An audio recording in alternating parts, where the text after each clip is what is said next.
ये व्लॉग में मैं आपको बताऊंगा अपने सफ़र की कहानी कि किस तरह मैं सरगोदा पहुंचा। अपने गांव में 10 दिन गुजारने के बाद क्या क्या मुश्किलात पेश आईं। और यूजुअल बहुत ज़्यादा ही बारिश थी, तो तेज़ तूफ़ान था, आंधी थी। एक वक्त के लिए तो मुझे लगा कि शायद कल मेरा जाना ही नामुमकिन रहेगा।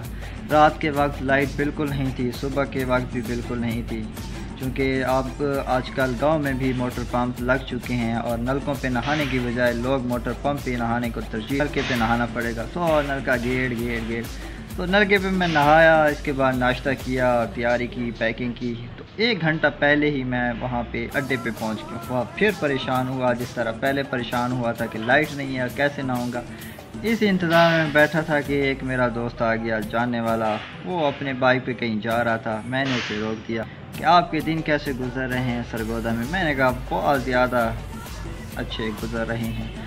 इसके बाद उसने पूछा यूट्यूब के हवाले से कि कैसा चल रहा है आपका यूट्यूब। मैंने कहा मेरे इतने सब्सक्राइबर हो चुके हैं। कहता है पिछली बार भी आए थे तो आपके इतने ही सब्सक्राइबर थे, आप भी इतने ही सब्सक्राइबर हैं। एक वक्त के लिए तो मैं परेशान हुआ। फिर मैंने कहा यार ये टफ़ जॉब है यार, मैं क्या बताऊँ आपको कि यूट्यूब कितना मुश्किल है। हर रोज़ वीडियो डालनी पड़ती है, कभी व्यूज़ नहीं आते, कभी सब्सक्राइबर नहीं आते, कभी वॉच टाइम का मसला हो जाता है, कभी इंप्रेशन कम हो जाते हैं। तो फिर मैंने बड़ी तसल्लियों से उसको एक आर्गूमेंट पेश किया और उसको बड़ा ही मुतमईन किया। उसके बाद कहते हैं हाँ यार जो भी काम है मुश्किल होता है पहले, लेकिन बाद में कुछ ना कुछ आसानी हो जाती है। मैंने कहा हाँ ठीक है। मैंने भी चूना उसको लगा आ गई। कोच में मैं जैसे ही बैठा, कोच में बिल्कुल ही सवारी नहीं थी, 2-3 बंदे थे। और एक वक्त के लिए मुझे लगा कि शायद ये मुझे वहाँ तक ना पहुँचाएगा जहाँ तक मैं जाना। गड़बड़ है। ड्राइवर ने कहा कि इनको हम किसी और कोच पे शिफ्ट करते हैं और मैं कहीं और जाने लगा हूँ। और मैंने कहा ये तो बहुत बुरा हुआ। फिर निकलना था। खैर हमें किसी और कोच पर शिफ्ट कर दिया गया। वो कंडक्टर और क्लीनर वो भी हमारे साथ बैठ गए। एक चाचू हैं, उनकी दुकान है, वहाँ पे मैं गया, उनको सलाम दुआ की। वो अभी थोड़े मसरूफ़ खड़े थे, उन्होंने भी हाल हवाल पूछा, थोड़ा बहुत पूछा। उनका एक मेहमान भी खड़ा था, वो बाइक पे किक मारते हुए निकल पड़े।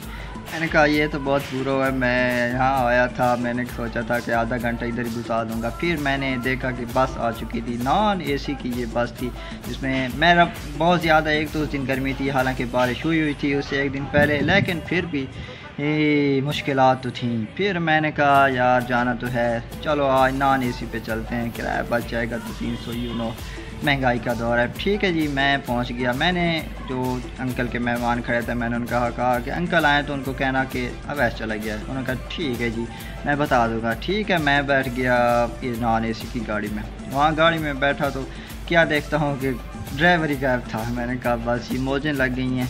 लेकिन वो तो खुदा का करना ऐसा हुआ कि 10-15 मिनट बाद वो कंडक्टर आ गया, ठीक हो गया।